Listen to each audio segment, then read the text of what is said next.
প্রিয় শিক্ষার্থীবৃন্দ, আমি মোহাম্মদ আকমল হোসেন, সহযোগী অধ্যাপক, মৌলভীবাজার সরকারি কলেজে অর্থনীতি বিভাগ।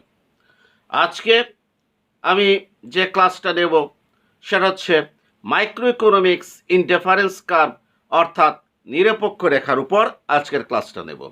এর আগে আমি মাইক্রো ইকোনমিক্সের চাহিদার উপর ক্লাস নিয়েছি, স্থিতিস্থাপকতার উপর ক্লাস নিয়েছি এবং ইউটিলিটি অর্থাৎ উপযোগের উপর বেশ কয়েকটা ক্লাস নিয়েছি। আজকে আমাদের নিরপেক্ষ রেখার প্রথম ক্লাস।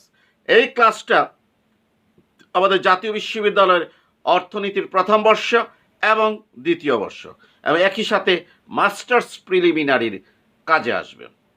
প্রথমে আজকের ক্লাসে আমরা নিরপেক্ষ রেখার সংজ্ঞা নিয়ে আলোচনা করব।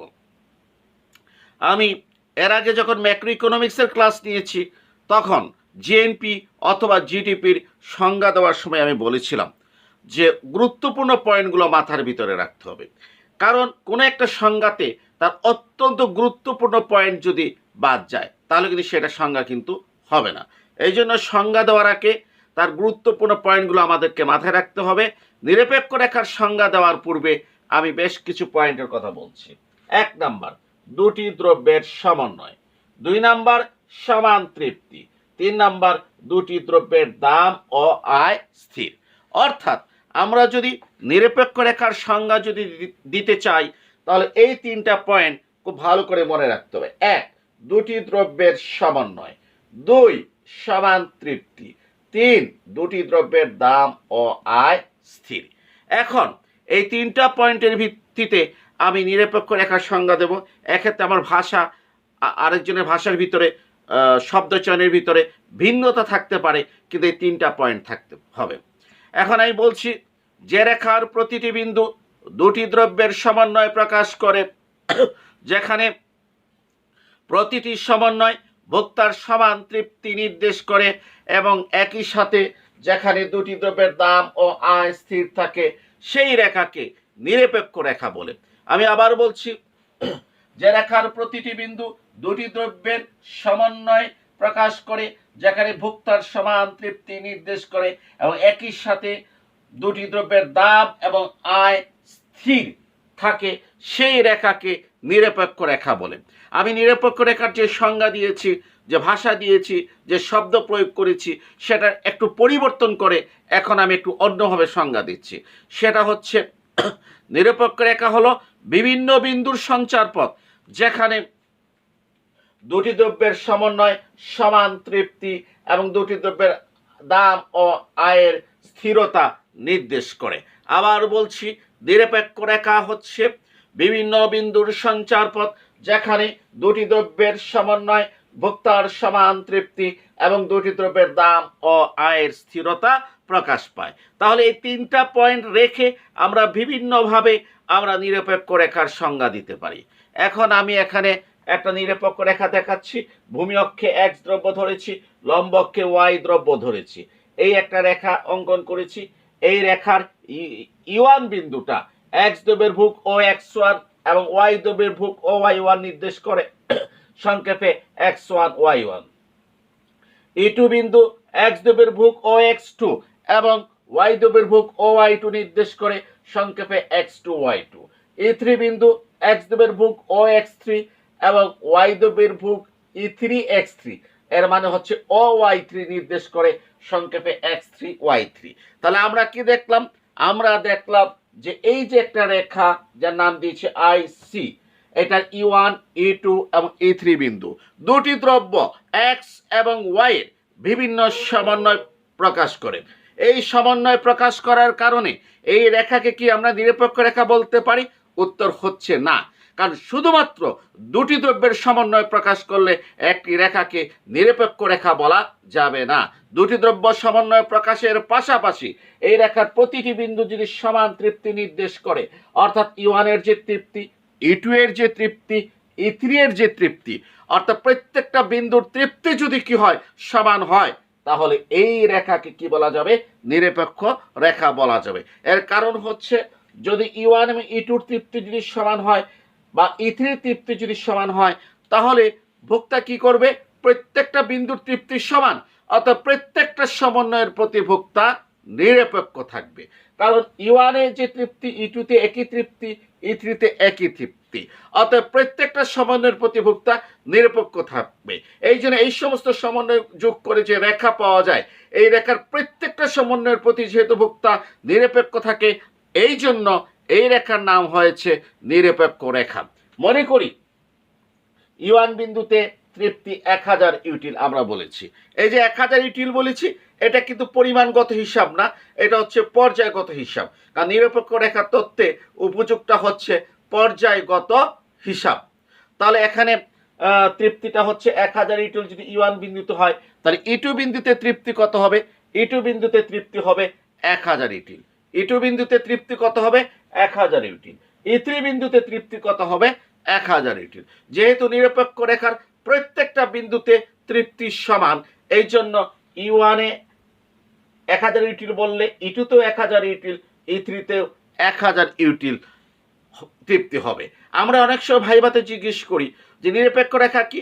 আমরা উত্তর দিয়ে দিই যে রেখার প্রতিটি বিন্দু দুটি দ্রব্যের সমন্বয় এবং সমান তৃপ্তি নির্দেশ করে, যেখানে দুটি দ্রব্যের দাম এবং আয় স্থির, সেই রেখাকে নিরপেক্ষ রেখা বলে, সংজ্ঞা হয়ে গেছে। এরপর আমরা প্রকাশ করি একটা নিরপেক্ষ রেখা অঙ্কন করো, সেটাও শিক্ষার্থী এঁকে ফেলেছে। এরপর আমরা বললাম যে E1 বিন্দুতে তৃপ্তি যদি 10 ইউটিল হয়, E2 বিন্দুতে তৃপ্তি কত হবে? এখন দেখা যায় শিক্ষার্থী উত্তর দিতে পারছে না। এই উত্তর দিতে না পারার কারণে আমরা ধরে নেব 1 নম্বর এবং 2 নম্বর প্রশ্নের আনসার যেটা দেওয়া হয়েছে সেটা হচ্ছে মুখস্থ ভিত্তিক, সে বুঝে নাই। কারণ সে যদি বুঝে নিরপেক্ষ রেখার প্রত্যেকটা বিন্দুতে তৃপ্তি সমান, তাহলে E1 বিন্দুতে তৃপ্তি 10 ইউটিল হলে E2 বিন্দুতে তৃপ্তি 10 ইউটিল, E3 বিন্দুতে তৃপ্তি 10 ইউটিল। E1 বিন্দুতে তৃপ্তি যদি 5 ইউটিল হয়, E2 বিন্দুতে 5 ইউটিল, E3 বিন্দুতে কত হবে? 5 ইউটিল হবে। কারণ নিরপেক্ষ রেখার মূল বৈশিষ্ট্য হচ্ছে এর প্রত্যেকটা বিন্দুতে তৃপ্তি সমান। আর যেহেতু নিরপেক্ষ রেখার প্রত্যেকটা বিন্দুতে তৃপ্তি সমান, সেহেতু E1 থেকে E2 বিন্দুতে অথবা E2 থেকে E3 বিন্দুতে অথবা E1 থেকে E3 বিন্দুতে উপযোগের পরিবর্তন শূন্য হবে, অর্থাৎ DU ইকুয়াল টু 0 হবে। ইউ মানে উপযোগ, ইউটিলিটি, আর ডি মানে কি? পরিবর্তন। আমরা জানি আমরা সূক্ষ্ম পরিবর্তন, সামান্য পরিবর্তন, এগুলা প্রকাশ করার জন্য ডি প্রতীকটা ব্যবহার করি।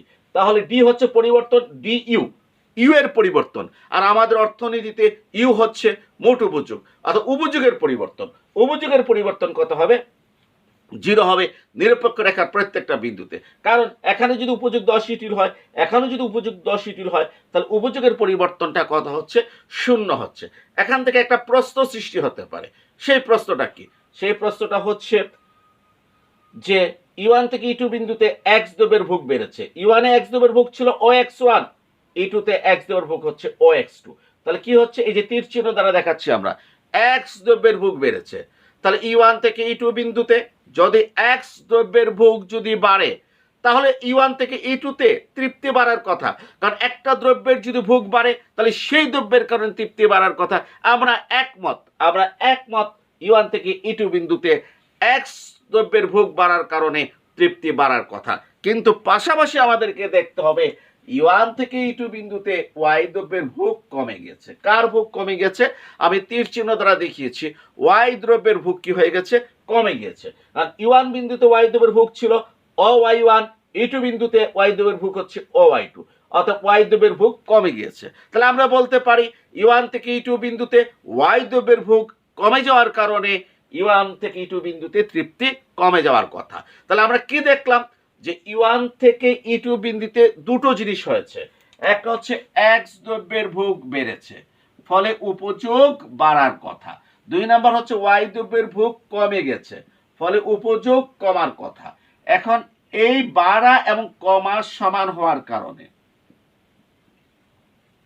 মানে x দ্রব্যের ভোগ বাড়ার কারণে উপযোগ যতটুকু বেড়েছে, y দ্রব্যের ভোগ কমার কারণে উপযোগ ততটুকু কমে গেছে, অর্থাৎ বাড়ার কমাটা সমান হয়ে গেছে, যার ফলে উপযোগের পরিবর্তন ডিউ ইকুয়াল টু কি হয়েছে? 0 হয়েছে। উপযোগ 0 বলছি না, আমি আবারও বলছি, আমি উপযোগ 0 বলছি না, আমি বলছি উপযোগের পরিবর্তন কি হয়েছে? 0 হয়েছে। তাহলে আমরা বলতে পারি নিরপেক্ষ রেখার প্রত্যেকটা বিন্দুতে তৃপ্তি সমান এবং এখানে উপযোগের পরিবর্তনটা কি হয়? 0 হয়। এখন আমরা নিরপেক্ষ রেখার বৈশিষ্ট্য নিয়ে আলোচনা করব। নিরপেক্ষ রেখার 4টা বৈশিষ্ট্য আছে। 1 নম্বর বৈশিষ্ট্য হচ্ছে নিরপেক্ষ রেখা ডান দিকে নিম্নগামী। এই যে এই রেখাটা আইসি মানে ইনডিফারেন্স কার্ভ, ডান দিকে নিম্নগামী, নিরপেক্ষ রেখা ডান দিকে নিম্নগামী। 2 নম্বর বৈশিষ্ট্য হচ্ছে নিরপেক্ষ রেখা কেন্দ্রবিন্দুর দিকে উত্তরাকৃতির হয়। 3 নম্বর বৈশিষ্ট্য হচ্ছে উপরে নিরপেক্ষ রেখা অধিক তৃপ্তি নির্দেশ করে। 4 নম্বর বৈশিষ্ট্য হচ্ছে নিরপেক্ষ রেখাসমূহ পরস্পর ছেদ করতে পারে না। আমি আবারও বলছি, নিরপেক্ষ রেখার কয়টা বৈশিষ্ট্য? 4টি বৈশিষ্ট্য রয়েছে। 1 নম্বর বৈশিষ্ট্য নিরপেক্ষ রেখা ডান দিকে নিম্নগামী হয়। 2 নম্বর বৈশিষ্ট্য হচ্ছে নিরপেক্ষ রেখা কেন্দ্রবিন্দুর দিকে অর্থাৎ মূল বিন্দুর দিকে উত্তরাকৃতির হয়।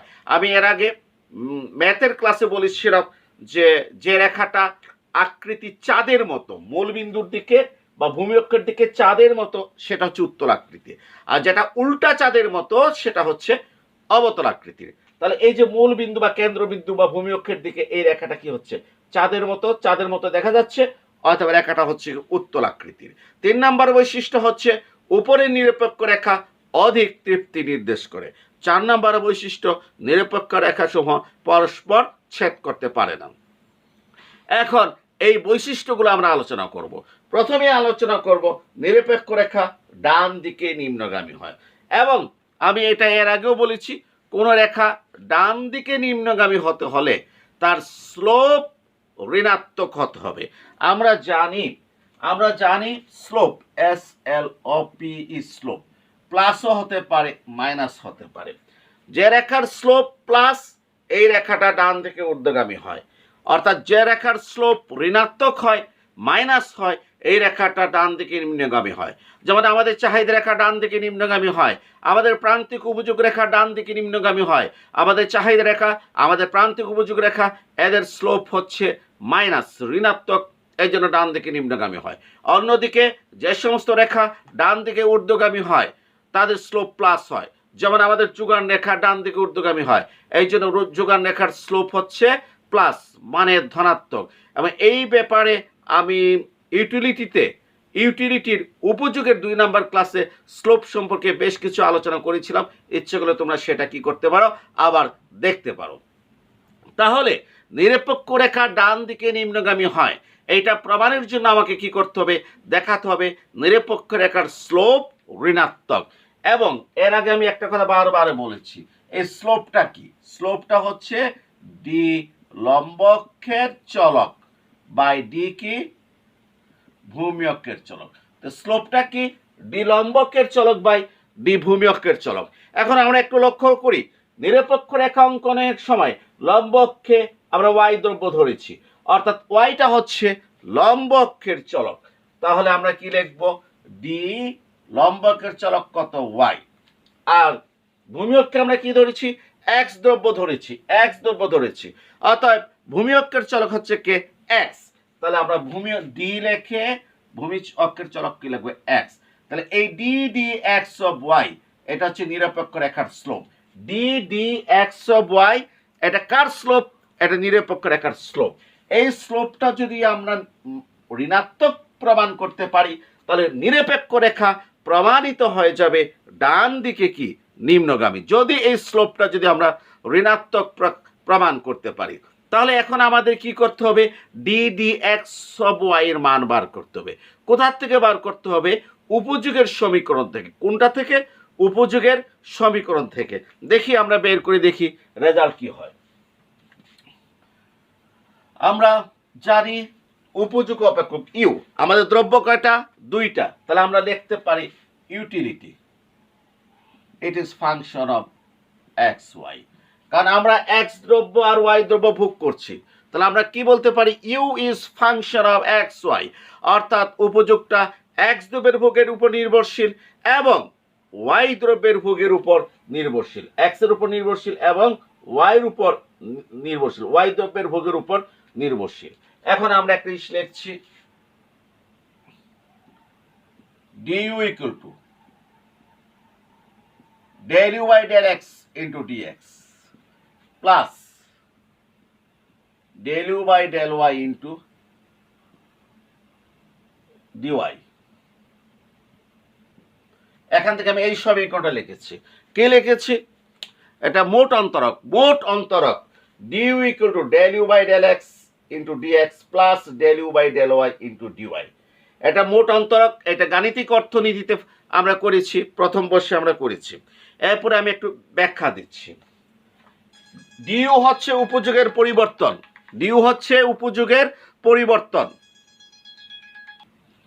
আমরা একটু বোঝার চেষ্টা করব। এখন ডিউটা কি? ডিউটা হচ্ছে উপযোগের পরিবর্তন। এই ডিউটা হচ্ছে উপযোগের পরিবর্তন। এখন এই উপযোগের পরিবর্তনটা এক্স দ্রব্যের কারণে হবে এবং ওয়াই দ্রব্যের কারণে হবে, কারণ উপযোগটা এক্স দ্রব্যের উপর নির্ভরশীল আর ওয়াই দ্রব্যের উপর নির্ভরশীল। তাহলে এই উপযোগের পরিবর্তনটা হবে কার কারণে? এক্স দ্রব্যের কারণে এবং ওয়াই দ্রব্যের কারণে। এই অংশটা হচ্ছে এক্স দ্রব্যের কারণে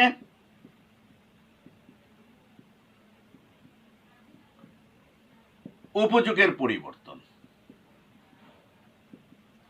আর এই অংশটা হচ্ছে ওয়াই দ্রব্যের কারণে উপযোগের পরিবর্তন। এবং এই দুটা পরিবর্তন যোগ করলে হচ্ছে ডিউ, মানে উপযোগের পরিবর্তন। আমি আবারও বলছি, একটু লক্ষ্য করি।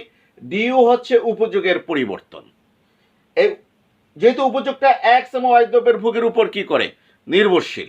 অতএব উপযোগের পরিবর্তনটা হবে এই অংশটা হচ্ছে এক্স দ্রব্যের কারণে উপযোগের পরিবর্তন, এই অংশটা হচ্ছে ওয়াই দ্রব্যের কারণে উপযোগের পরিবর্তন। দুইটা পরিবর্তন যোগ করলে উপযোগের মোট পরিবর্তনটা আমরা পেয়ে যাচ্ছি। এখন প্রশ্ন হলো, এইটাকে এক্স দ্রব্যের কারণে উপযোগের পরিবর্তন কেন বলছি? কেন এক্স দ্রব্যের কারণে উপযোগের পরিবর্তন বলছি? যদি আমরা বুঝতে পারি এটা হচ্ছে এক্স দ্রব্যের কারণে উপযোগের পরিবর্তন, তাহলে একইভাবে এটা হবে ওয়াই দ্রব্যের কারণে উপযোগের পরিবর্তন। এখন আমরা একটু ব্যাখ্যা করি।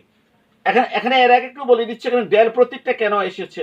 এখন চলক কয়টা? এক্স আর ওয়াই কয়টা? দুইটা।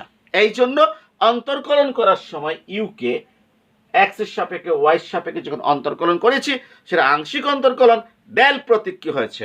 ব্যবহৃত হয়েছে। আমরা জানি ডিডি এক্স ও ওয়াই, এটা অর্থ কি? এটা হচ্ছে এক্স এর এক একক পরিবর্তনের ফলে ওয়াই এর পরিবর্তন। আমরা এর আগে অনেকবার বলেছি আমরা ডিডি এক্স ও ওয়াই, এটা অর্থ হচ্ছে এক্স এর এক একক পরিবর্তনের ফলে ওয়াই এর পরিবর্তন।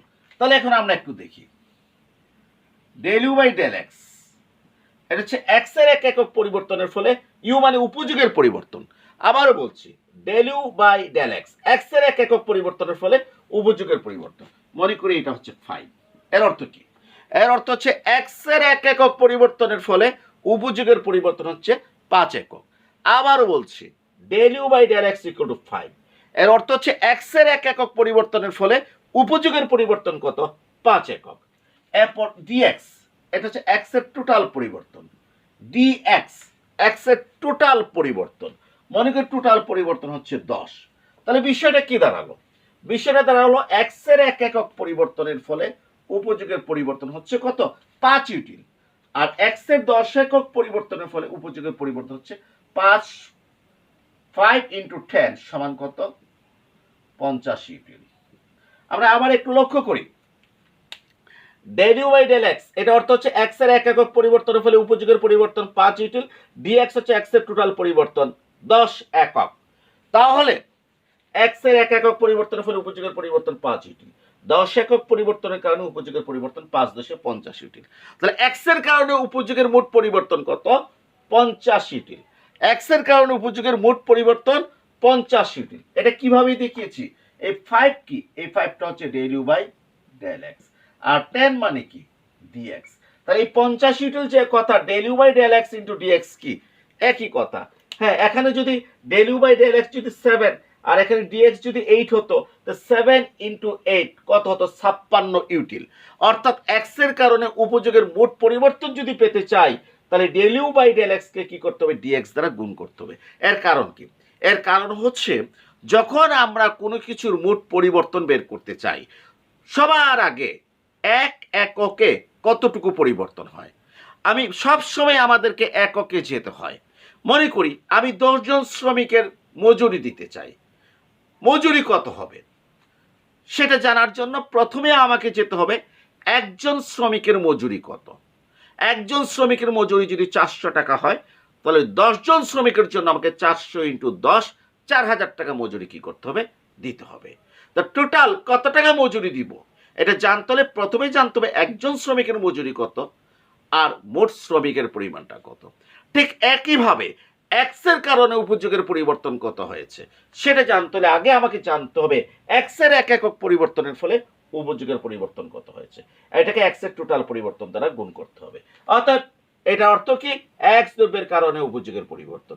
একইভাবে এটার কারণ হচ্ছে ওয়াই দ্রব্যের কারণে উপযোগের পরিবর্তন। দুইটা যোগ করলে কি হচ্ছে, উপযোগের মোট পরিবর্তন। এখন আমি বিশ্লেষণ করেছি আজকের ক্লাসেই যে নিরপেক্ষ রেখার প্রত্যেকটা বিন্দুতে তৃপ্তি কি সমান। নিরপেক্ষ রেখার প্রত্যেকটি বিন্দুতে তৃপ্তি সমান। তাহলে E1 বিন্দুতে যে তৃপ্তি, E2 বিন্দুতে একই তৃপ্তি, তাহলে উপযোগের পরিবর্তন নিরপেক্ষ রেখাতে কত, 0। এখানে যে উপযোগ, এখানে একই উপযোগ, 1000 ইউটিল 1000 ইউটিল। তাহলে E1 থেকে E2 বিন্দুতে উপযোগের পরিবর্তন কি হচ্ছে, 0। কেন 0 সেটা ক্লাসের প্রথম দিকে ব্যাখ্যা করেছি। তাহলে নিরপেক্ষ রেখাতে উপযোগের পরিবর্তন 0 লিখলাম। এরপরে আমি জিজ্ঞেস করব যে প্রান্তিক উপযোগ কাকে বলে। আমরা জানি কোন দ্রব্যের ভোগের এক একক পরিবর্তনের ফলে মোট উপযোগের যে পরিবর্তন হয় তাকে প্রান্তিক উপযোগ বলে। কোন দ্রব্যের ভোগের এক একক পরিবর্তনের ফলে মোট উপযোগের যে পরিবর্তন হয় তাকে প্রান্তিক উপযোগ বলে। তাহলে এখানে del you by del X, এটার অর্থ কি? এটার অর্থ হচ্ছে এক্স দ্রব্যের ভোগের এক একক পরিবর্তনের ফলে মোট উপযোগের পরিবর্তন। অর্থাৎ এটা হচ্ছে এক্স দ্রব্যের প্রান্তিক উপযোগ। আমি আবারও বলছি del you by del X এর অর্থ কি? এক্স দ্রব্যের ভোগের এক একক পরিবর্তনের ফলে মোট উপযোগের পরিবর্তন। ডেল মানে কি, পরিবর্তন, মোট উপযোগের পরিবর্তন। এটা marginal utility of x into কত, ডিএক্স, প্লাস এটা কি, ওয়াই দ্রব্যের ভোগের এক একক পরিবর্তনের ফলে মোট উপযোগের পরিবর্তন। অর্থাৎ এটা হচ্ছে marginal utility of Y into কত, ডিওয়াই। আমি বারবারে বলছি যে এই ডি, ডেল এগুলা প্রতীকের অর্থ হচ্ছে পরিবর্তন। এই জন্য আমি বলেছি del you by del Y, Y দ্রব্যের ভোগের এক একক পরিবর্তনের ফলে মোট উপযোগের পরিবর্তন। আর এটা হচ্ছে প্রান্তিক উপযোগ। কার প্রান্তিক উপযোগ? ওয়াই দ্রব্যের প্রান্তিক উপযোগ। এখন আমার স্লোপটা তো আমি অনেক আগে বলেছি ডিডি এক্স অফ ওয়াই, অর্থাৎ আমার টার্গেট হচ্ছে ডিডি এক্স অফ ওয়াই এর মানটা আমি কি করব, বার করব। তাহলে এক কাজ করি, আমি এটাকে বাম দিকে আনছি। এটা প্লাস আছে, সমান চিহ্নের বাম দিকে আসলে মাইনাস হয়ে যাবে। Minus marginal utility of x into d x সমান marginal utility of Y into d y. তাহলে আমি এইটাকে যখন বাম দিকে আনলাম, প্লাসটা কি হয়ে গেল, মাইনাস হয়ে গেল, আর সমান চিহ্ন এটা কত আছে, এইটা।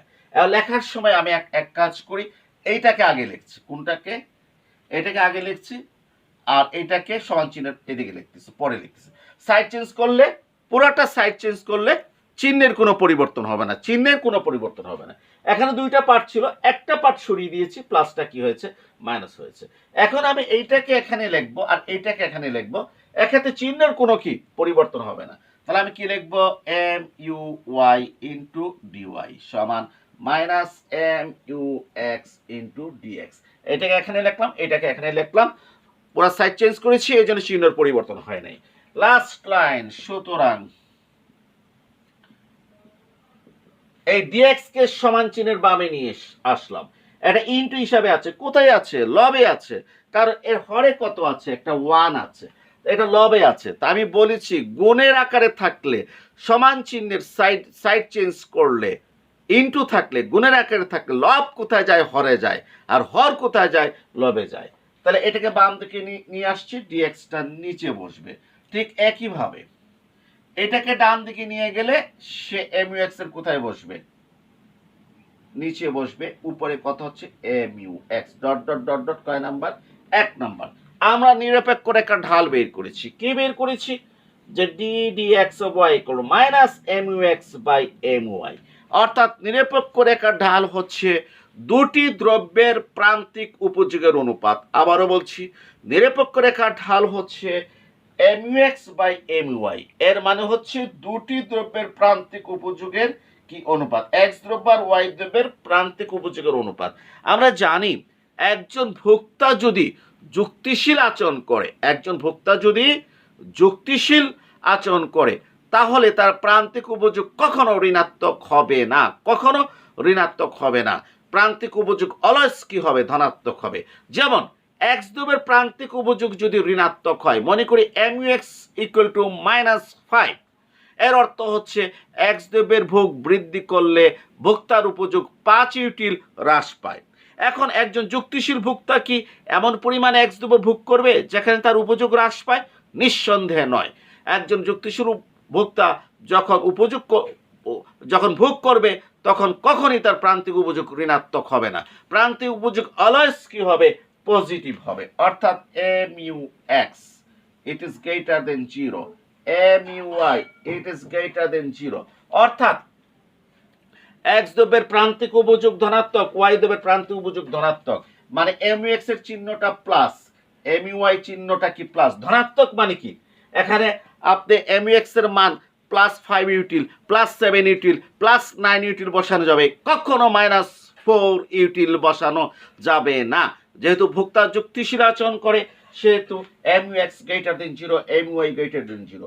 অর্থাৎ এদের উভয়ের চিহ্নটা কি হয়, প্লাস। তাহলে এখানে প্লাসে প্লাসে প্লাস, আগে কি আছে, মাইনাস। তাহলে আমরা কি দেখলাম যে নিরপেক্ষ রেখার ঢাল D D X of Y, D D X of Y এর মানটা মাইনাস হচ্ছে, অর্থাৎ স্মলার দেন 0। আমি আবারও বলছি যে এখানে প্লাস, যেহেতু আমরা বলেছিলাম এক্স দ্রব্যের প্রান্তিক উপযোগ গ্রেটার দেন 0 মানে ধনাত্মক, ওয়াই দ্রব্যের প্রান্তিক উপযোগ গ্রেটার দেন 0 মানে কি, ধনাত্মক। তাহলে প্লাসে প্লাসে প্লাস, আগে আছে কি মাইনাস, তাহলে পুরা মানটা কি হবে, মাইনাস হবে। অর্থাৎ ডিডি এক্স অফ ওয়াই এর মানটা মাইনাস মানে কি, স্মলার দেন 0।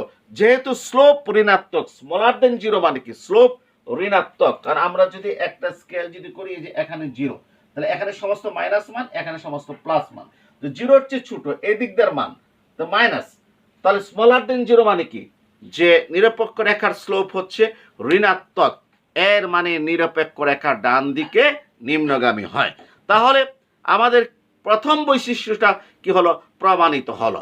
যেখানে প্রথম বৈশিষ্ট্য হচ্ছে নিরপেক্ষ রেখা ডান দিকে নিম্নগামী হয়। এইটার জন্য আমরা নিরপেক্ষ রেখার স্লোপ কি প্রমাণ করেছি, ঋণাত্মক প্রমাণ করেছি। D D X of Y smaller than 0 প্রমাণ করেছি, নিরপেক্ষ রেখা ডান দিকে নিম্নগামী হয়েছে।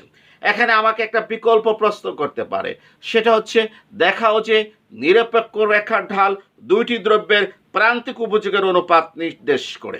তাহলে আমরা কি করব, যে এই নিরপেক্ষ রেখা ঢাল বার করব -mx বাই my। তারপর বলো 1 নং হতে বলা যায় যে নিরপেক্ষ রেখার ঢাল দুটি দ্রব্যের প্রান্তিক উপযোগের অনুপাত নির্দেশ করে। এখন আমরা নিরপেক্ষ রেখার দ্বিতীয় বৈশিষ্ট্য নিয়ে আলোচনা করব। আমাদের নিরপেক্ষ রেখার 2 নম্বর বৈশিষ্ট্য হচ্ছে নিরপেক্ষ রেখা কেন্দ্রবিন্দুর দিকে উত্তল আকৃতির হয়। নিরপেক্ষ রেখা কেন্দ্র বিন্দুর দিকে উত্তল আকৃতির হয়, এটা হচ্ছে আমাদের নিরপেক্ষ রেখার দ্বিতীয় বৈশিষ্ট্য। এখন কেন্দ্রবিন্দু দিকে উত্তল আকৃতির হয়, এটা আমরা কিভাবে আমরা প্রমাণ করব। আমি একটা জিনিস সেখানে বলছি যে একটি রেখা ডান দিকে নিম্নগামী না ডান দিকে ঊর্ধ্বগামী, এটা নির্ভর করে ওই রেখার স্লোপের উপর। স্লোপ প্লাস ধনাত্মক হলে ডান দিকে ঊর্ধ্বগামী, স্লোপ ঋণাত্মক হলে ডান দিকে নিম্নগামী হয়, সেটা আমরা জানি। আর রেখা সরলাকৃতির হতে পারে অথবা বক্রাকার হতে পারে। এই সরলাকৃতির বা বক্রাকার, এইটা স্লোপ ধনাত্মক বা ঋণাত্মকের সাথে সম্পর্কযুক্ত নয়। যদি স্লোপ যদি কনস্ট্যান্ট হয়, একটা রেখার প্রত্যেকটা বিন্দুতে স্লোপ যদি কি হয়, কনস্ট্যান্ট হয়, তাহলে রেখাটা কি হবে, সরল আকৃতির হবে। আর যদি একটি রেখার প্রত্যেকটা বিন্দুতে স্লোপ যদি কনস্ট্যান্ট না হয়, এক একটা বিন্দুতে এক একটা স্লোপ, তাহলে রেখাটা বক্রাকার হবে। আর বক্রাকার রেখা মূল বিন্দু বা ভূমি অক্ষের দিকে অবতল আকৃতির হতে পারে, আবার উত্তর আকৃতিরও হতে পারে। এখন একটা বিষয় আমরা লক্ষ্য করি, এই যে একটা রেখা, এই রেখাটা মূল বিন্দুর দিকে উত্তল আকৃতির, এটা ডান দিকে নিম্নগামী এবং কি উত্তলাকৃতি। এখন আমরা একটু দেখি এই রেখার এই বিন্দুতে স্লোপ বার করার জন্য একটা স্পর্শক টেনেছি, আবার এই বিন্দুতে স্লোপ বার করার জন্য একটা স্পর্শক টেনেছি। আমি এর আগে পড়িয়েছি বক্ররেখার কোন বিন্দুর স্লোপ বের করতে হলে ওই বিন্দু দিয়ে স্পর্শক টানতে হয়। স্পর্শকের স্লোপ হলো বক্ররেখার ওই বিন্দুর স্লোপ। তাহলে এই বক্ররেখার E1 বিন্দুর স্লোপ হলো এই R1 স্পর্শক, আর E2 বিন্দুর স্লোপ হলো R2 কি স্পর্শকের ঢাল। এখন কোন বিন্দুর স্লোপ বেশি বা কোন বিন্দুর কম? যেহেতু E1 বিন্দু হতে E2 বিন্দুর স্পর্শক ফ্ল্যাটার, সেহেতু E1 বিন্দু হতে E2 বিন্দুর স্লোপ কম, অর্থাৎ E1 বিন্দুতে স্লোপ বেশি হয় আর E2 বিন্দুতে স্লোপ কি হয়? কম হয়। আমরা জানি ফ্ল্যাটার রেখার স্লোপ কি হয়? কম হয়। তাহলে আমরা দেখতে পাচ্ছি E1 বিন্দুতে যে স্পর্শক অঙ্কন করেছি, E2 বিন্দুতে যে স্পর্শক অঙ্কন করেছি, E1 বিন্দুর স্পর্শক হতে E2 বিন্দুর স্পর্শক ফ্ল্যাটার হওয়ার কারণে E2 বিন্দুতে স্লোপ কি হচ্ছে? কম হচ্ছে। তাহলে আমরা এটা বলতে পারি ডান দিকে নিম্নগামী রেখার স্লোপ হ্রাস পেলে রেখাটি কেন্দ্র বিন্দুর দিকে উত্তলাকৃতির হয়। আমরা কি বলতে পারি? ডান দিকে নিম্নগামী রেখার স্লোপ হ্রাস পেলে রেখাটি কেন্দ্র বিন্দুর দিকে উত্তলাকৃতির হয়। এটা হচ্ছে একটা ডান দিকে নিম্নগামী, এখানকার স্লোপ বেশি এখানে কম, মানে স্লোপ কি হচ্ছে? হ্রাস পাচ্ছে, রেখাটা কেন্দ্র বিন্দুর দিকে উত্তলাকৃতির হবে। তাহলে আমাদের নিরপেক্ষ রেখা যদি কেন্দ্রবিন্দুর দিকে যদি উত্তরাকৃতির হতে হয়, তাহলে অবশ্যই নিরপেক্ষ রেখার স্লোপ হ্রাস পেতে হবে। কারণ এর আগে আমরা প্রমাণ করেছি আমাদের নিরপেক্ষ রেখা ডান দিকে নিম্নগামী। এখন যদি আমরা প্রমাণ করতে পারি যে নিরপেক্ষ রেখার স্লোপ হ্রাস পায়, তাহলে প্রমাণিত হবে নিরপেক্ষ রেখা কেন্দ্রবিন্দুর দিকে উত্তরাকৃত হয়েছে। যেমন আমরা দেখেছি স্লোপ হ্রাস পেলে এই রেখাটা মূল বিন্দুর দিকে বা কেন্দ্রবিন্দুর দিকে উত্তলাকৃতি হয়েছে। তা আমরা জানি আমাদের নিরপেক্ষ রেখা ডান দিকে নিম্নগামী। এখন যদি আমরা প্রমাণ করতে পারি আমাদের নিরপেক্ষ রেখার কি হয়েছে? স্লোপ হ্রাস পেয়েছে, তাহলে প্রমাণিত হবে নিরপেক্ষ রেখা কেন্দ্রবিন্দুর দিকে উত্তলাকৃতি হবে। তো এইটা আলোচনা করার পূর্বে আরেকটা বিষয় আমি ক্লিয়ার করতে চাই। ক্রমহ্রাসমান প্রান্তিক উপযোগ বিধি।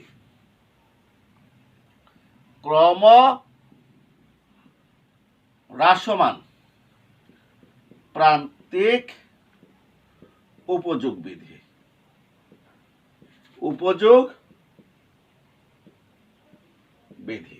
হ্যাঁ, ক্রমহ্রাসমান প্রান্তিক উপযোগ বিধি, এইটা জিনিসটা একটু আলোচনা করতে চাই, তারপরে আমি দেখাবো নিরপেক্ষ রেখার স্লোপটা কি হচ্ছে?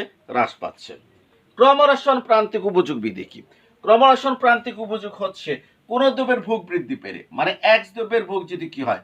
বৃদ্ধি পায়, তাহলে তার প্রান্তিক উপযোগ কি হয়? হ্রাস পায়।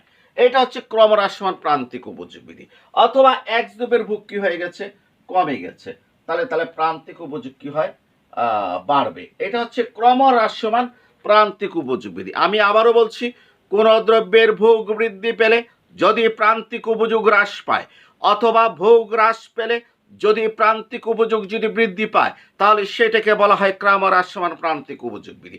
খুব সহজে যদি আমরা মনে রাখতে চাই, খুব সংক্ষেপে যদি আমরা মনে রাখতে চাই, তাহলে আমাদেরকে মনে রাখতে হবে ভোগের পরিবর্তন এবং প্রান্তিক উপযোগের মধ্যে যদি বিপরীত সম্পর্ক হয়, তাহলে সেটাকে বলা হয় ক্রমহ্রাসমান প্রান্তিক উপযোগ বিধি। অর্থাৎ ভোগ বাড়লে যদি প্রান্তিক উপযোগ কি হয়? কমে যায়, বা ভোগ কমলে যদি প্রান্তিক উপযোগ বেড়ে যায়, তাহলে সেটাই হচ্ছে ক্রমহ্রাসমান প্রান্তিক উপযোগ বিধি।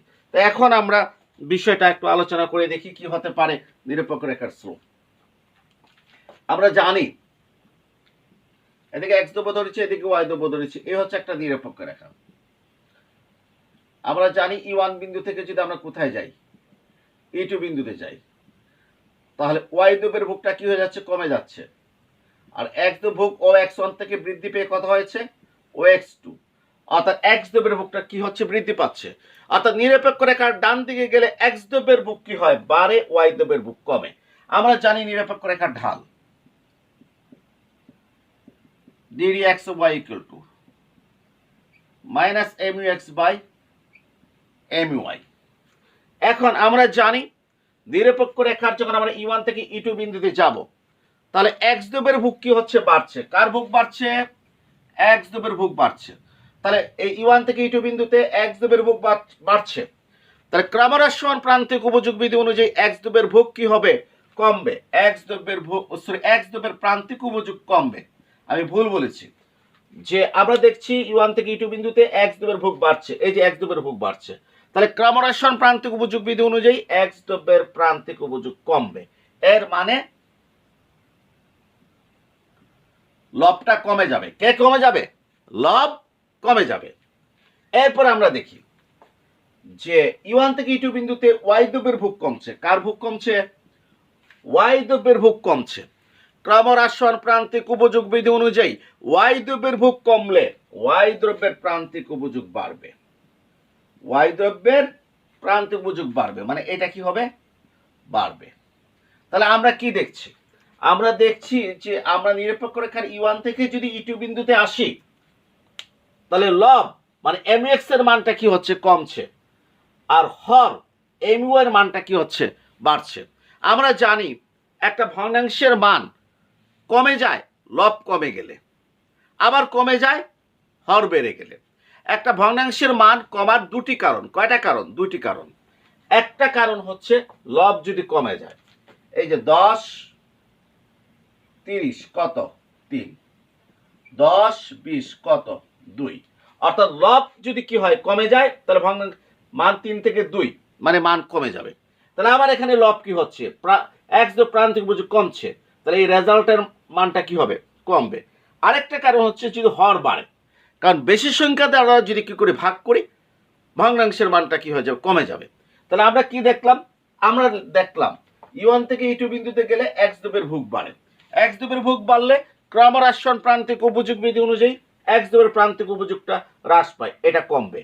আবার E1 থেকে E2 বিন্দুতে গেলে y দ্রব্যের ভোগ কমে। y দ্রব্যের ভোগ কমলে ক্রমহ্রাসমান প্রান্তিক উপযোগ বিধি অনুযায়ী y এর প্রান্তিক উপযোগ বাড়বে। তাহলে এখানে my-টা বাড়বে। লব কমছে, হর বাড়ছে। ফলে এই পুরা ভগ্নাংশের মানটা কি হবে? পুরা ভগ্নাংশের মানটা কমবে। এর মানে ddx of y, এটা কার স্লোপ? নিরপেক্ষ রেখার কি স্লোপ কি হবে? কমবে, মানে হ্রাস পাবে। অর্থাৎ E1 থেকে E2 বিন্দুতে গেলে নিরপেক্ষ রেখার স্লোপটা কি হচ্ছে? হ্রাস পায়।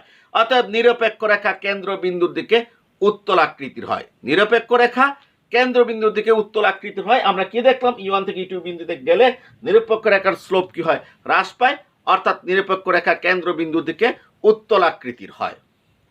এখন নিরপেক্ষ রেখা কেন্দ্রবিন্দু দিকে উত্তল আকৃতির হয়, এটা আমরা একটু ক্রমবর্ধন প্রান্তিক উপযোগ বিধির উপস্থিতিতে আলোচনা করব। এর আগে আমরা ক্রমহ্রাসমান প্রান্তিক উপযোগ বিধির ভিত্তিতে আলোচনা করেছি। এখন আমরা ক্রমবর্ধন প্রান্তিক উপযোগ বিধির ভিত্তিতে আলোচনা করব। ক্রমবর্ধন প্রান্তিক উপযোগ বিধি কি? ভোগের পরিবর্তন আর প্রান্তিক উপযোগের ভিতরে যদি একইমুখী সম্পর্ক হয়, তাহলে এটা হচ্ছে ক্রমবর্ধন প্রান্তিক উপযোগ বিধি। বিপরীতমুখী সম্পর্ক হলে ক্রমহ্রাসমান প্রান্তিক উপযোগ বিধি, আর একইমুখী সম্পর্ক হলে ক্রমবর্ধন প্রান্তিক উপযোগ বিধি। এর মানে কি? এর মানে হচ্ছে x দ্রব্যের ভোগ বাড়লে x দ্রব্যের প্রান্তিক উপযোগ বাড়বে, x দ্রব্যের ভোগ কমলে x দ্রব্যের প্রান্তিক উপযোগ কমবে।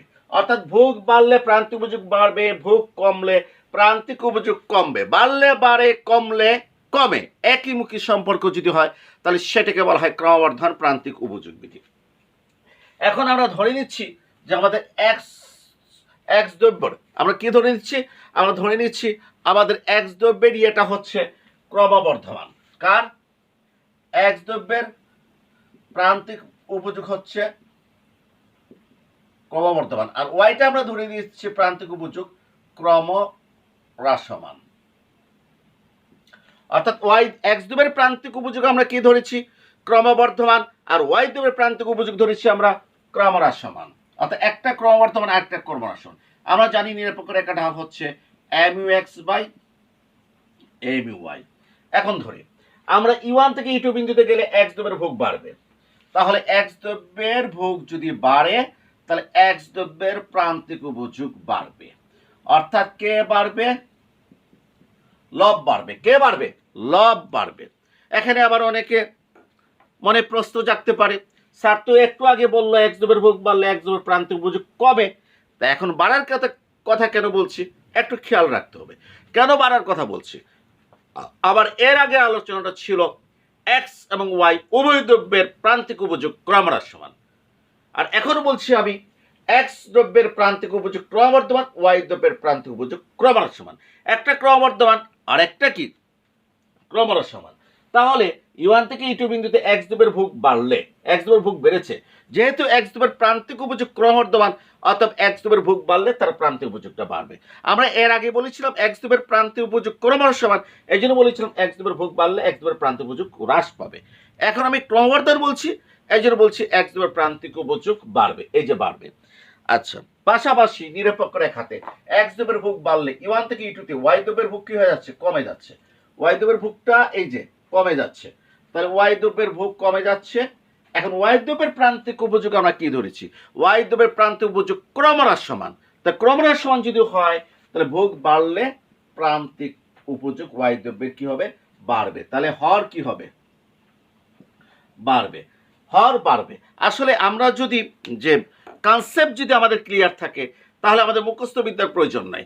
আমরা যদি বলি এক্স দ্রব্যের প্রান্তিক উপযোগ ক্রমবর্ধমান, আমরা সাথে সাথে বলবো এক্স দ্রব্যের ভোগ বাড়লে এক্স দ্রব্যের প্রান্তিক উপযোগ বাড়বে।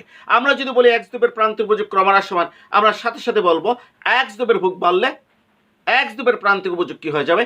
কমে যাবে। যাক, আমাদের এখনকার আলোচনায় আমরা এক্স দ্রব্যের প্রান্তিক উপযোগ ক্রমবর্ধমান ধরেছি, এই জন্য এক্স দ্রব্যের ভোগ বাড়লে এক্স দ্রব্যের প্রান্তিক উপযোগ বাড়ে। আবার ওয়াই দ্রব্যের প্রান্তিক উপযোগ ক্রমহ্রাস সমান ধরেছি, যেহেতু ই1 থেকে ই2 তে ওয়াই দ্রব্যের ভোগ কমে গেছে, এই জন্য ওয়াই দ্রব্যের প্রান্তিক উপযোগ বাড়বে। এখানে লব বাড়ছে, হর বাড়ছে। আমরা জানি লব বাড়লে ভগ্নাংশের মানটা কি হয়? বাড়ে। আবার হর বাড়লে ভগ্নাংশের মানটা কি হয়ে যায়? কমে যায়। এখন যদি আমরা ধরে নিই, যদি কি বলছি, যদি যে এমইউএক্স বৃদ্ধির তুলনায় এমইউআই যদি অধিক হারে বাড়ে, মানে এক্স দ্রব্যের প্রান্তিক উপযোগ বাড়ার তুলনায় ওয়াই দ্রব্যের প্রান্তিক উপযোগ যদি কি হয়? অধিক হারে বাড়ে, মানে হরটা যদি বেশি বাড়ে, তাহলে এই পুরো ভগ্নাংশের মানটা কি হয়ে যাবে? কমে যাবে। অর্থাৎ নিরপেক্ষ রেখার ঢাল কি হবে? হ্রাস পাবে। স্লোপটা কি হবে? হ্রাস পাবে। অর্থাৎ এটা কেন্দ্রবিন্দুর দিকে কি হবে? উত্তল হবে। কেন্দ্রবিন্দু থেকে উত্তল হবে। আমি আবারও বলছি, এখানে কিন্তু আগের যেটা বলেছিলাম নিরপেক্ষ রেখা কেন্দ্রবিন্দু থেকে উত্তল হবে ক্রমহ্রাসন প্রান্তিক উপযোগ বিধির ক্ষেত্রে, সেখানে কোনো যদি ছিল না, কনফার্ম। আর এখন যদি আমরা এক্স দ্রব্যের প্রান্তিক উপযোগ যদি ক্রমবর্ধমান ধরি আর ওয়াই দ্রব্যের প্রান্তিক উপযোগ যদি ক্রমহ্রাসন ধরি, তাহলে আমরা দেখছি এখানে এক্স দ্রব্যের প্রান্তিক উপযোগ বাড়ছে, ওয়াই দ্রব্যের প্রান্তিক উপযোগ বাড়ছে। যদি এক্স দ্রব্যের প্রান্তিক উপযোগ বাড়ার তুলনায় ওয়াই দ্রব্যের প্রান্তিক উপযোগ যদি অধিক হারে বাড়ে, অর্থাৎ হর যদি অধিক হারে বাড়ে, তাহলে এই পুরো স্লোপটা কি হবে? হ্রাস পাবে। নিরপেক্ষ রেখা কেন্দ্রবিন্দু থেকে উত্তল আকৃতির হবে। তো প্রিয় শিক্ষার্থীবৃন্দ, আমরা কি দেখলাম? আমরা দেখলাম নিরপেক্ষ রেখা কেন্দ্রবিন্দু থেকে উত্তল আকৃতির হতে পারে এক্স দ্রব্যের প্রান্তিক উপযোগ ওয়াই দ্রব্যের প্রান্তিক উপযোগ ক্রমহ্রাস সমান অবস্থায়। আবার আমরা দেখেছি নিরপেক্ষ রেখা কেন্দ্রবিন্দু থেকে উত্তল আকৃতির হয়েছে যেখানে ওয়াই দ্রব্যের প্রান্তিক উপযোগ ক্রমহ্রাস সমান, কিন্তু এক্স দ্রব্যের প্রান্তিক উপযোগ ক্রমবর্ধমান। যেহেতু এক্স দ্রব্যের প্রান্তিক উপযোগ ক্রমবর্ধমান অবস্থায় নিরপেক্ষ রেখা কেন্দ্রবিন্দু থেকে উত্তল আকৃতির হয়েছে, সেহেতু আমরা বলতে পারি নিরপেক্ষ রেখা কেন্দ্রবিন্দুর দিকে উত্তল আকৃতির হওয়ার জন্য ক্রমহ্রাসন প্রান্তিক উপযোগ বিধি কোনো প্রয়োজনীয় বা পর্যাপ্ত শর্ত নয়। কারণ এখানে একটা প্রশ্ন আসে, তুমি কি মনে করো ক্রমহ্রাসন প্রান্তিক উপযোগ বিধি নিরপেক্ষ রেখা কেন্দ্রবিন্দুর দিকে উত্তল আকৃতি হওয়ার জন্য প্রয়োজনীয় ও পর্যাপ্ত শর্ত? আমরা এই প্রশ্নের উত্তরে বলবো যে মনে হতে পারে ক্রমহ্রাসন প্রান্তিক উপযোগ বিধি নিরপেক্ষ রেখা কেন্দ্রবিন্দু দিকে উত্তল আকৃতি হওয়ার জন্য প্রয়োজনীয় পর্যাপ্ত শর্ত। এরপরে আমরা প্রথমে এক্স এবং ওয়াই দ্রব্যের প্রান্তিক উপযোগ ক্রমহ্রাস সমান দেখিয়ে নিরপেক্ষ রেখা কেন্দ্রবিন্দু দিকে উত্তল আকৃতির যেটা ব্যাখ্যা দিয়েছি সে ব্যাখ্যা দেবো। এরপরে আমরা বলবো ক্রমহ্রাসন প্রান্তিক উপযোগ বিধি কোনো প্রয়োজনীয় পর্যাপ্ত শর্ত নয়, কারণ এক্স দ্রব্যের প্রান্তিক উপযোগ ক্রমবর্ধমান থাকা অবস্থায় নিরপেক্ষ রেখা কেন্দ্রবিন্দু দিকে উত্তল আকৃতির হতে পারে। অতএব নিরপেক্ষ রেখা কেন্দ্রবিন্দু দিকে উত্তল আকৃতি হওয়ার জন্য ক্রমহ্রাসন প্রান্তিক উপযোগ বিধি কোনো প্রয়োজনীয় এবং পর্যাপ্ত শর্ত নয়। অর্থাৎ অনেকগুলো প্রশ্নের আনসার কিন্তু আমাদের হয়ে যাচ্ছে। এখন আমরা আলোচনা করব তৃতীয় বৈশিষ্ট্য নিরপেক্ষ রেখার তৃতীয় বৈশিষ্ট্য আমরা আলোচনা করব। সেটা কি? সেটা হচ্ছে নিরপেক্ষ, উপরের নিরপেক্ষ রেখা অধিক তৃপ্তি নির্দেশ করে।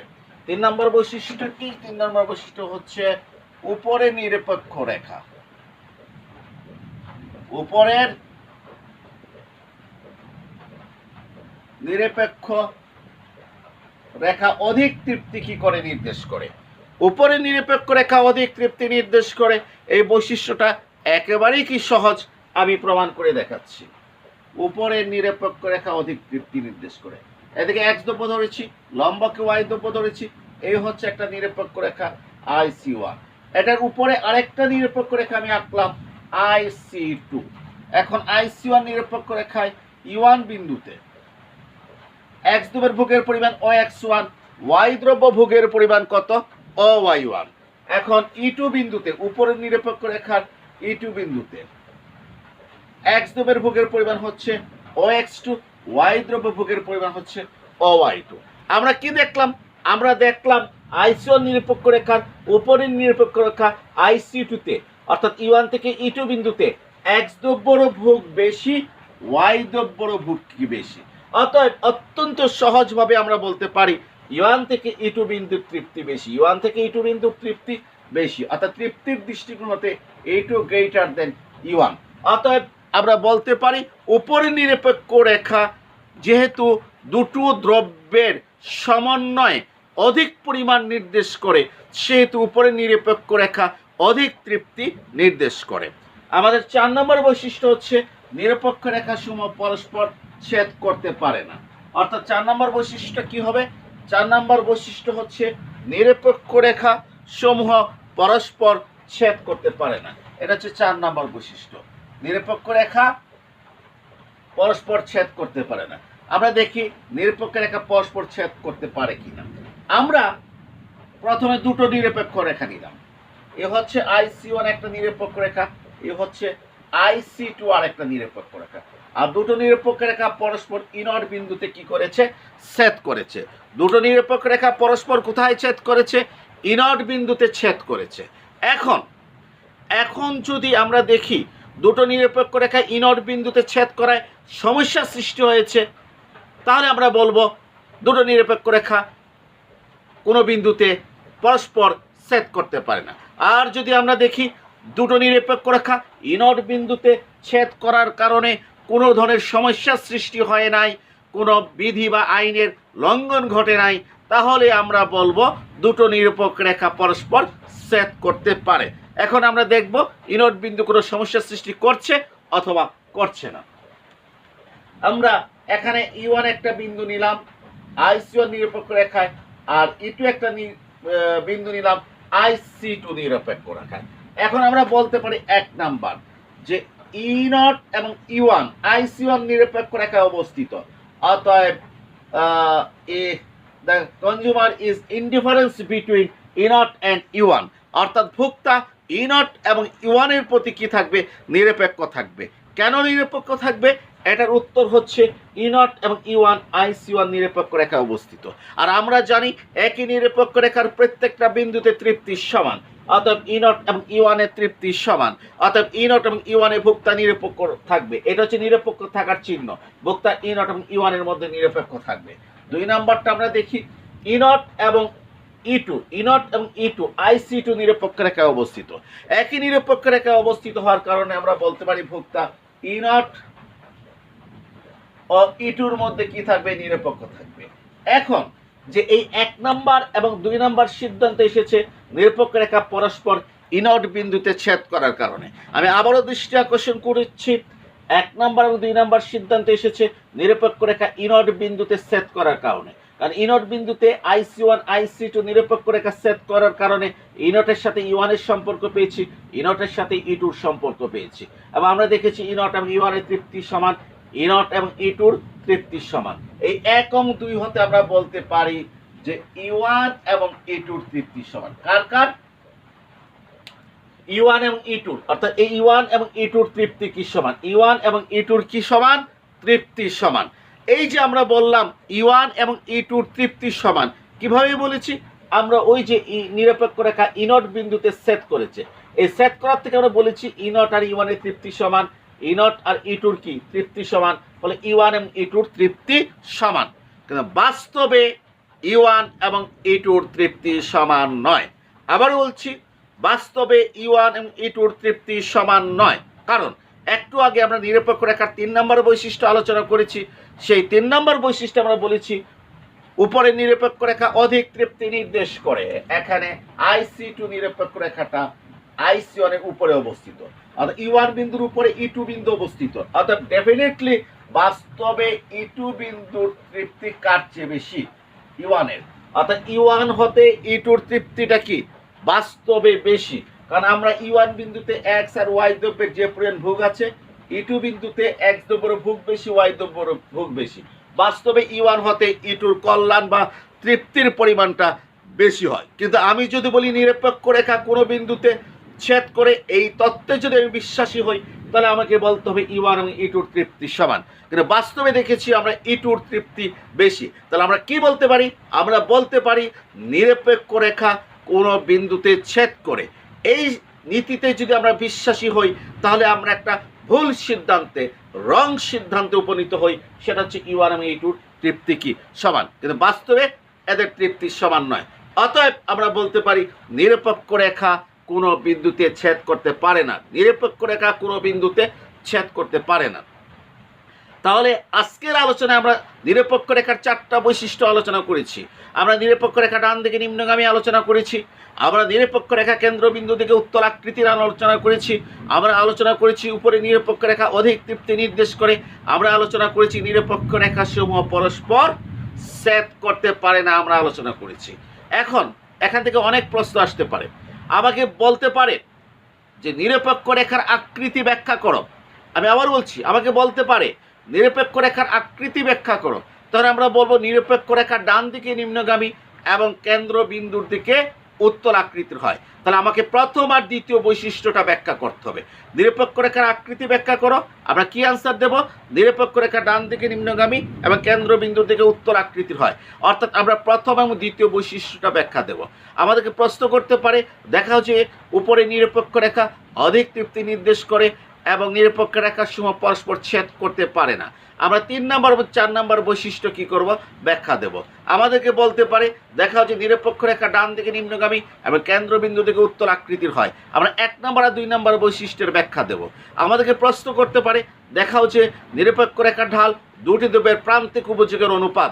আমরা কয় নম্বরের প্রশ্নের ব্যাখ্যা দেব? আমরা 1 নম্বর বৈশিষ্ট্যের ব্যাখ্যা দেব। আমাদেরকে প্রশ্ন করতে পারে, দেখাও যে নিরপেক্ষ রেখার ঢাল হ্রাস পায়। আমরা 2 নম্বর বৈশিষ্ট্যের ব্যাখ্যা দেব। আমাদেরকে যদি এইভাবে আমাদেরকে আরেকটা প্রশ্ন করতে পারে যে দেখাও যে নিরপেক্ষ রেখা কেন্দ্রবিন্দু থেকে উত্তল আকৃতি হওয়ার জন্য ক্রমার সমান প্রান্তিক উপযোগ বিধি কোনো প্রয়োজনীয় পর্যাপ্ত শর্ত নয়। এখানে 2 নম্বর বৈশিষ্ট্যর বিস্তারিত ব্যাখ্যা আমাদেরকে কি করতে হবে? দিতে হবে। তাহলে আমরা দেখতে পাচ্ছি নিরপেক্ষ রেখা তত্ত্বে অনেকগুলো প্রশ্ন কি আছে, সবগুলো প্রশ্নের আনসারটা কিন্তু প্রায় কি একই জায়গায়, প্রায় একই জায়গায়। মূল জিনিসটা পড়ে ফেললে আমরা প্রত্যেকটা প্রশ্নের আনসার দিতে পারবো। যেমন একজন নিরপেক্ষ রেখার প্রথম বৈশিষ্ট্য দ্বিতীয় বৈশিষ্ট্য জানে, কিন্তু তাকে বলা হলো নিরপেক্ষ রেখার আকৃতি সম্পর্কে মন্তব্য করো, সে কিন্তু আনসার দিতে পারতেছে না, সে প্রশ্ন বুঝতেছে না আসলে নিরপেক্ষ রেখার আকৃতি কি। নিরপেক্ষ রেখা ডান দিকে নিম্নগামী এবং কেন্দ্রবিন্দু দিকে উত্তল আকৃতি হয়। তাহলে এই যে প্রথম আর দ্বিতীয় বৈশিষ্ট্য ব্যাখ্যা দিয়ে দিলেই তার নিরপেক্ষ রেখার আকৃতির প্রশ্নের উত্তর হয়ে যাচ্ছে।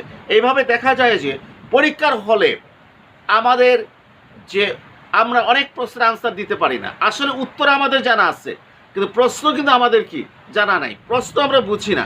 এই জন্য আমাদেরকে প্রশ্নগুলো বুঝতে হবে। এক্ষেত্রে আমি বলছি, যারা আমার লেকচার শুনেছো তারা আমার ফেসবুকের গ্রুপে অর্থনীতি কিছু সমস্যা ও সমাধান, অর্থনীতি কিছু সমস্যা এবং সমাধান, এই গ্রুপে যেতে হবে। যাওয়ার পর ফাইলসে যেতে হবে। ফাইলসে গেলে মাইক্রো ইকোনমিক্স আমার পিডিএফ ফাইল আছে প্রায় 301 পৃষ্ঠার। এটা অনার্স ফার্স্ট ইয়ার এবং অনার্স সেকেন্ড ইয়ারকে নিয়ে এটা করা হয়েছে। মাস্টার্স প্রিলিমিনারি তো কাজে লাগবে, তবে ইচ্ছা করলে এটা ডাউনলোড করে প্রিন্ট করে নিতে পারো। এছাড়াও ওখানে ম্যাক্রো ইকোনমিক্স, ইন্টারন্যাশনাল ইকোনমিক্স, সমস্ত প্রয়োজনীয় আমার যা লেখা সব কিছু আছে। এগুলো তোমাদের জন্য, এগুলো পাবলিক, তোমরা ইচ্ছে মতো ডাউনলোড করো, ইচ্ছে মতো প্রিন্ট করো, এটা তোমাদের ব্যাপার। নেক্সট ক্লাস আমার নিরপেক্ষ রেখার দ্বিতীয় ক্লাসে আমি ভোক্তার বাজেট রেখা নিয়ে কী করব আলোচনা করব। এটা অত্যন্ত গুরুত্বপূর্ণ ক্লাস। সাধারণত আমরা বাজেট রেখাকে এবি দ্বারা প্রকাশ করি, কিন্তু আমি এবি দ্বারা প্রকাশ করি না, অন্য একটা বিশেষ নাম দিয়ে প্রকাশ করি। বাজেট রেখা বোঝাবো, তারপর ভোক্তার ভারসাম্য কী করব আমরা আলোচনা করব। আগামী ক্লাস আসার আগ পর্যন্ত সবার কাছ থেকে বিদায় নিচ্ছি। সবাইকে আন্তরিক ধন্যবাদ।